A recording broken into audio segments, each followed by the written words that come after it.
Hello, I'm the Nostalgia Critic. I remember it so you don't have to. And welcome to another rendition of Old vs. New.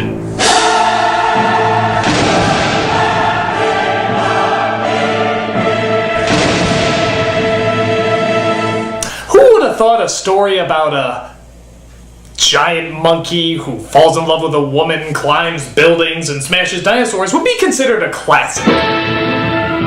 Well, King Kong certainly was. When it was released in 1933, it captured the world's interest with its groundbreaking effects and a timeless story about what happens when two threatening natures collide. Since then, there's been several remakes, but they sucked donkeys, and none of them have been considered on par with the original. That is until 2005, when Peter Jackson took his shot at telling the story. This is the only version that people say is not only as good as the original, but possibly better. But can it truly outdo the classic? Is there really enough there to keep it fresh and new while still staying true to the original? Well, let's find out. I never thought I'd be put in a position to say this, but it's monkey versus monkey here on Nostalgia Critic. This is Old vs. New King Kong.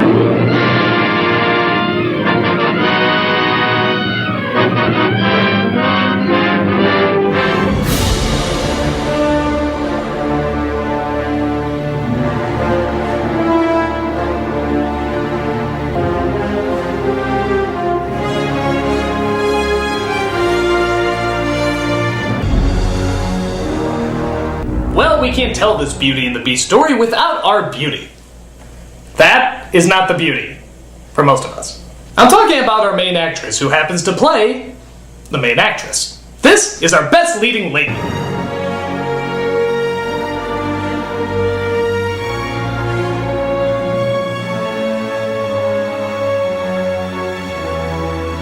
Now, both of these films have good, charismatic actresses. Each has to have a charming personality and good looks to match in order to tame the beast. They are certainly different, though. In the original, the character Odero is played by Fay Wray, who is constantly told that she doesn't belong on board. I wish you wouldn't keep harping on that. It's very mean of you.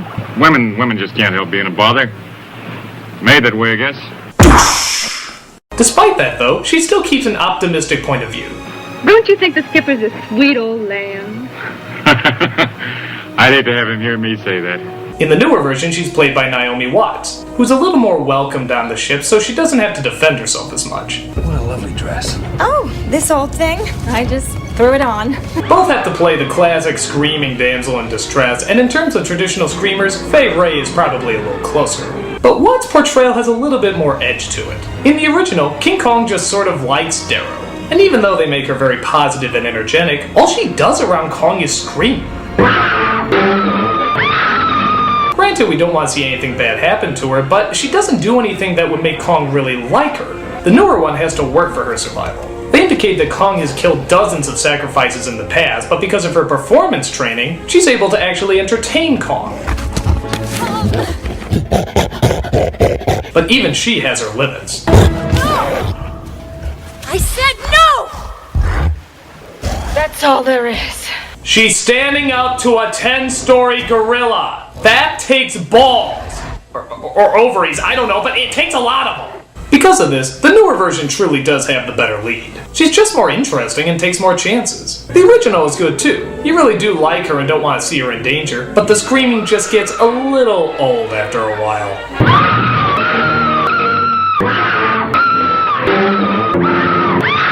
Yeah, scream some more. Maybe he'll finally go away.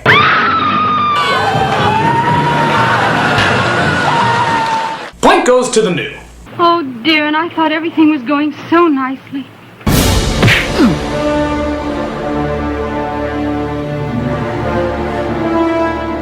But what about the supporting cast? Do they match up just as well as the lead? Well, here's the little people that literally got stepped on to make it to the top.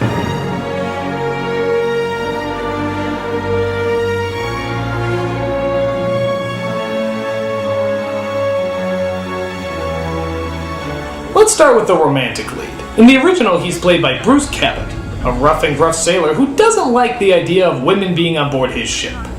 Now, why would that be?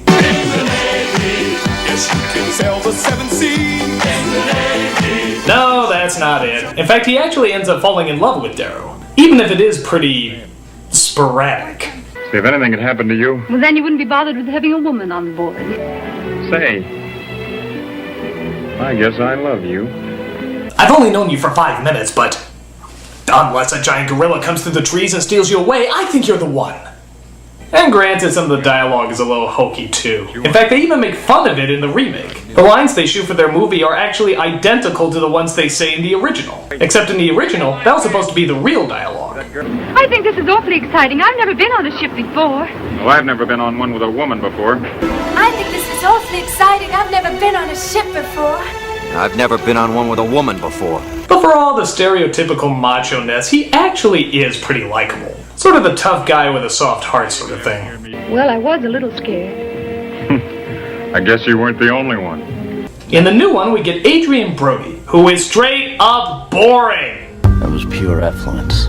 I beefed up the band. Try to resist that impulse, I'm sorry, but he is just not interesting. I know they're trying to downplay the hero aspect and make him look like a normal, boring guy, but you can still make him look like an interesting, boring guy. If that makes any sense. Why would I write a play for you? Isn't it obvious? It's in the subtext. By God, you're a doll. What about the crazy director that takes him on this voyage? Again, I prefer the original, played by Robert Armstrong. Mostly because if you looked at him, you wouldn't guess that he was an eccentric thrill seeker. He's very professional and sort of keeps to himself, which shrouds his character in a lot more mystery. But you've got a reputation for recklessness that can't be glossed over. And then you're so secretive. Good Lord, you talk as if I never brought anybody back alive. When you see him, you think sort of a mad genius. A guy who can convince you to jump off a cliff if it would make the shot look good. What do I have to do? Just trust me and keep your chin up. He's very smooth, even if he is batshit insane. Jack Black, on the other hand, is a little too obvious. He always has his eyes bugging out and always seems to talk in an intense manner. No, Carl, you can't do this. Tell them the studio pressured us into an early departure. It's not ethical. What are they gonna do, sue me? Huh? Now granted, a lot of directors do act like that. カットカットカットカットカットサントリーの響きだよ。高いんだからサントリーの中で一番。もう、インテンシティ。サントリータイム。 But for a voyage this crazy, you have to have the ability to convince people and make them trust you. I don't get that from Black. I don't believe anyone would go with him on a crazy voyage. I don't know, maybe I just can't trust anyone who isn't Biodome. That would taint anybody's liability for me. The rest of the crew in the new version, though, are pretty memorable. I like Andy Serkis's cutthroat cook. On a castaway, he spoke of a creature, neither beast nor man. Yeah, I can hardly wait. And I thought that Hayes guy was pretty mysterious, too. The rest of the crew in the original is pretty forgettable. You know, outside of the obvious racial stereotypes. Me not see 1 2 hours. Look, sir, me find on deck. Native bracelet. Crazy black man been here. Speaking of which, that tribe is pretty silly looking nowadays, isn't it? I'm sure it was impressive back then, but now it just looks silly. You'd come across more realistic natives in Gilligan's Island. The ones in the newer version are just fucking crazy, and a lot more intimidating. Look, chocolate. You like chocolate?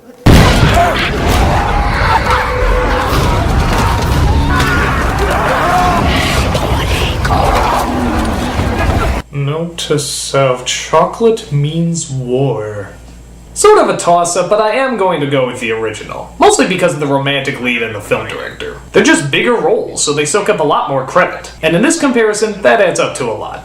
Point goes to the old. What are you, an idiot?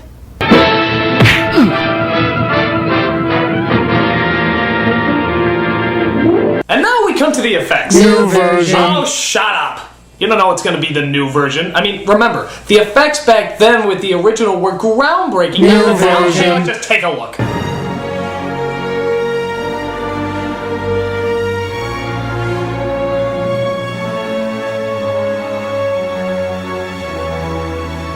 Now, I know what you're thinking. How can the effects in the original be anything compared to the new? Well, to be honest, these are still very impressive effects for that time. And not only that, they had to get really creative to make them happen. Obviously, King Kong is stop motion, but for the people, sometimes they had to take still pictures and would animate them along with Kong. Other times they would use a green screen. Other times it was forced perspective. Other times they would literally just build a giant Kong. That's a lot of creativity and a lot of hard work. The newer one is mostly computers. I mean, everything is computers nowadays. And don't get me wrong, that doesn't mean there's not a lot of hard work put into it, but it just gets a little tiring seeing CG effects over and over and over. And to be honest, they're not that spectacular. When I think of good CG effects, I think of something that either looks realistic like Gollum or the Headless Horseman, or something stylized like Sin City or Across the Universe. Here, I can always tell it's computers. Sometimes there's models, but it's mostly computers. But, let's be honest, yeah, it does look a lot more realistic. Granted, I never really thought the creatures were there in the new one, but then again, I really never thought they were there in the original. I guess that's not really the idea of either film, though. We're not there to admire the effects are there to help the story. We don't have to believe the characters are really there, we just have to feel what they're going through. And both films do a very good job of that. But it is sort of obvious who the winner is, isn't it? The newer version. Though I still really admire the original for its creativity. And in my opinion, they're still pretty damn impressive. Point goes to the new. Well, there's a good reason.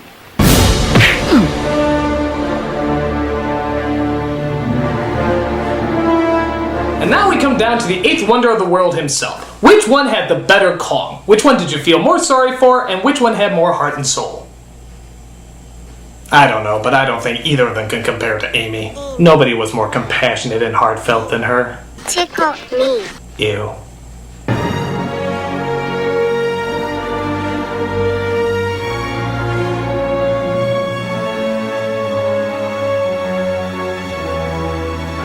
Now for me, this is the hardest part because I really like both Kongs. And again, you'd think it's an effects thing, but it's really not. It's just that they're both really well portrayed. They both have a big heart and both fall in love with our main lead, but there are definitely some major differences. In the original, Kong is much more animalistic. The way he moves and the way he acts is much more like an actual ape. Okay, the movements aren't quite as realistic, but the actions are. Look at the scene where he's trying to get this guy. You can see the wheels in his head are turning as he's trying to figure out how to nab him.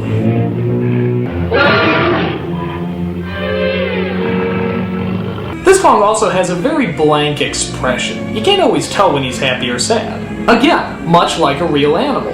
In fact, the way a lot of these creatures move seems very animalistic.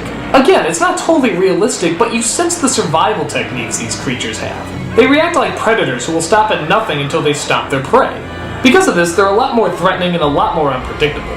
The remake is a little different. They actually model Kong after a real actor, Andy Serkis, so you can very easily tell what emotion he's feeling at the time. For no dialogue, they get across a lot with this character, and you really get the idea about what he's going through whenever he's on screen. In a sense, they sort of develop him a little bit more and make him a little bit more humanistic. The only downside is that it's not very animal-like. Not that animals don't feel anything, I know they do, but they're creatures of instinct first. Plus, when you look at an animal, it's very hard to figure out what they're feeling or thinking. That's why so many of them are unpredictable. Because of this, it's the blank expressions of the original Kong that I surprisingly have more emotion for. He just seems much more like a creature that was stolen from his natural environment.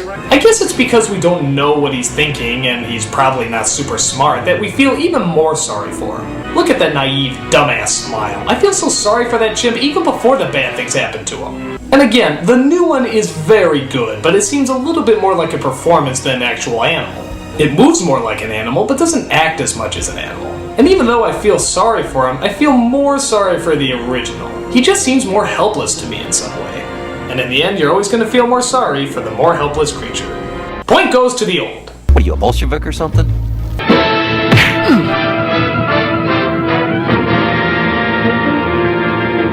Once again, the big deciding point is story. Which one told the tale of ape meets girl better? This is best story.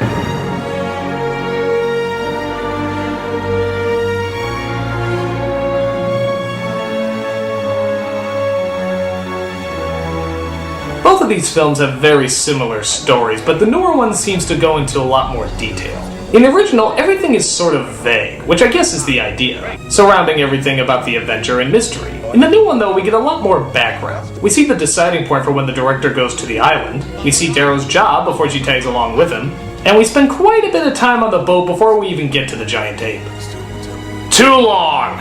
I became so fucking sick of this boat and these damn people on it. I know what they're trying to do. They're trying to hold themselves to that rule of Jaws where you wait an hour to show the monster, but this is way too fucking long. And half the people on the ship aren't that interesting anyway, so you're just kind of stuck there. I mean, who's gonna entertain me? Adrian Brody? Look, I love Gene the Pianist, but you are boring! The original was much quicker and to the point. There was certainly build-up, but not to the point where it got annoying and tedious. However, in the new one, we do get a better connection between Darrow and Kong. There's actually quite a few silent moments where you really see them make sort of a strange connection together. In the original, it's a bit more primal. It's a little bit more harsh and cold. The newer one seems to have a lot more heart than the original, but even that seems to go a little too far. Like when she visits him in the city. Okay, I know she's trying to tame him and keep him under control, but then they go ice skating! That's just weird! How can I take that seriously? It's Kong on ice! I keep expecting Mickey Mouse to pop up at any moment! Plus, there's just some all-around strange scenes in the new one. Like how about when the director tells the writer exactly where they're going? This is one of the oddest things ever. It's totally over the top for no reason.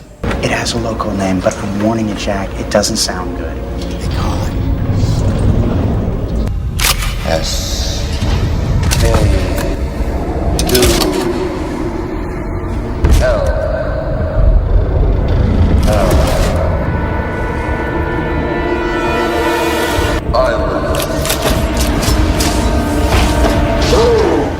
Skull? Skull?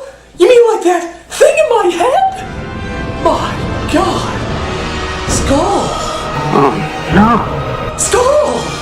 Santa Maria! Skull! No! No! This can't be a secret any longer! The people must know! Skull! Skull! Skull!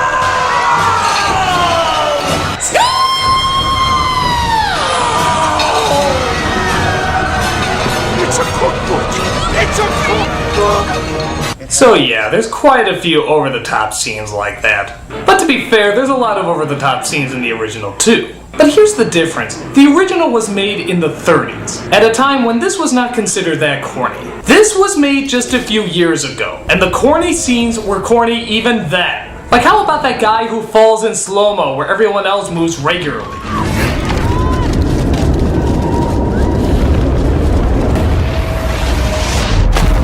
Why was his fall such a big deal? Was he the director's brother or something?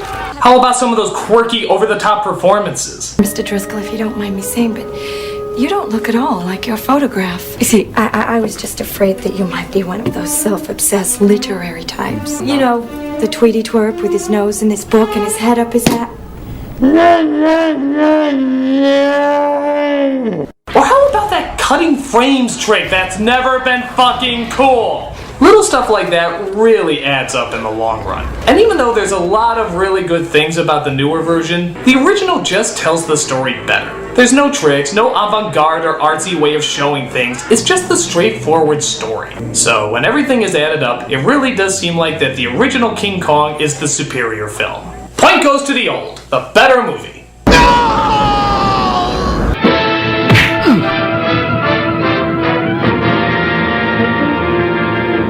So that's my old versus new on King Kong. Stay tuned next week when I review Drop Dead Fred.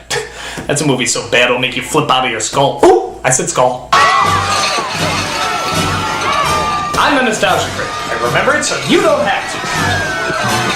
It's a cookbook! It's a cookbook! Crazy black man been here.